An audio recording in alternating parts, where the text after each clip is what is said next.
Hello friends, चलिए हम देख लेते हैं कि निफ्टी 50 में हम किस तरीके से ट्रेड लेंगे और हमने क्या डिस्कशन किया था आज के लिए।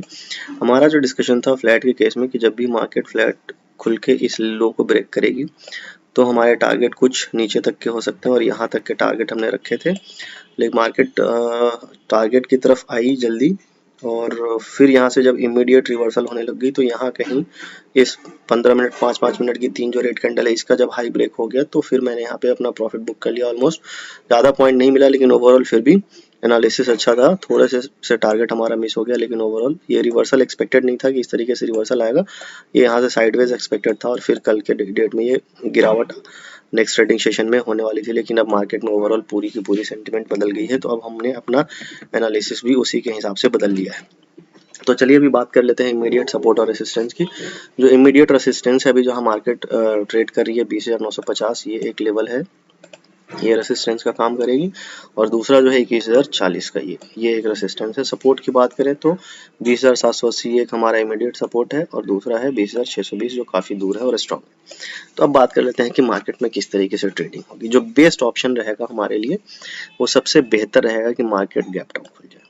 गैप डाउन के केस में क्या होगा, दो चीज़ें होंगी, या तो मार्केट 20,780 के लेवल को सस्टेन करे और यहीं पे होवर करे क्योंकि कल है एक्सपायरी, मार्केट यहीं पे होवर करे और फिर इसका जो एक रेंज बनेगा 12 साढ़े 12 बजे तक, उस रेंज को जब ब्रेकआउट करेगा ऊपर की तरफ तो हम ऊपर ट्रेड लेंगे और हमारे टारगेट इमीडिएट 20,950 यहाँ तक के हो सकते हैं। या फिर अगर नीचे की तरफ अगर ब्रेकआउट देगा तो नीचे की तरफ हम ट्रेड लेंगे और हमारे टारगेट 20,620 तक के हो सकते हैं।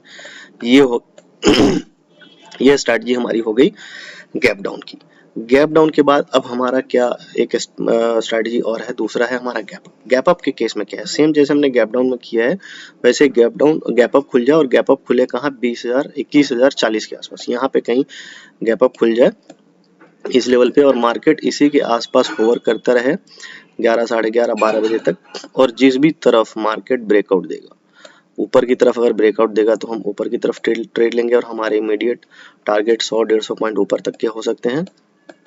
और मार्केट अगर नीचे की तरफ ट्रेड देगा तो नीचे बड़ी तेजी से गिरावट आ सकती है और कल के कल फिर इस लेवल को भी हम यहाँ पे देख सकते हैं। तो ये हो गया हमारा गैप डाउन और गैप अप केस में हमारा ट्रेडिंग स्ट्रेटजी। अब देख लेते हैं फ्लैट में क्या सीन बनेगा।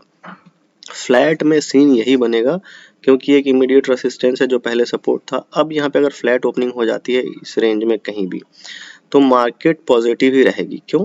क्योंकि ओवरऑल सेकेंड हाफ में जो अच्छी खासी बाइंग आई है इसको मार्केट को सस्टेन करना चाहिए। वो सस्टेन कैसे होगा, फ्लैट ओपनिंग हो गई और मार्केट आधे घंटे 1 घंटे 11 साढ़े 11 12 बजे तक यहाँ पे होवर करे और इसके बाद ऊपर की तरफ ब्रेकआउट देना चाहिए। ऊपर की तरफ ब्रेकआउट देगा तो स्ट्रॉन्ग ब्रेकआउट होगा और हम ऊपर के टारगेट 21,040 और 21,080 तक के टारगेट हम कल के कल देख सकते हैं, यहाँ तक इस लेवल तक या यहाँ तक हम टारगेट देख सकते हैं।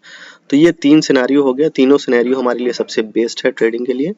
और अगर इसमें नीचे की तरफ कोई सेलिंग आता है फ्लैट खुलने के बाद तो हम नीचे का ट्रेड ले भी सकते हैं, टारगेट ज़्यादा नहीं रहेगा, यहीं तक का टारगेट हम रखेंगे अगर फ्लैट ओपनिंग के बाद होवर करने के बाद अगर मार्केट नीचे की तरफ ब्रेक करती है। तो ये सबसे तीन बेस्ट स्ट्रैटेजी है जिसके बेसिस पे हम कल निफ्टी में डिप्लॉयमेंट करेंगे जैसे हमने आज किया था और अच्छा खासा प्रॉफिट बुक किया है। और निफ्टी बैंक की भी वीडियो आने वाली है तो आप उसको भी देख करके कुछ उसमें लर्निंग ले सकते हैं। वीडियो अच्छा लगा तो वीडियो को लाइक करें, चैनल को सब्सक्राइब करें और अपने दोस्तों के साथ भी शेयर करें ताकि वो भी एक प्रॉफिटेबल ट्रेडर बन पाए। मेरा मिशन है लर्न कराना और वो भी बिल्कुल फ्री ऑफ कॉस्ट में। तो इस चैनल के साथ जुड़े रहें और भी बहुत सारे लर्निंग कंटेंट आपको मिलते रहेंगे। Thank you for watching.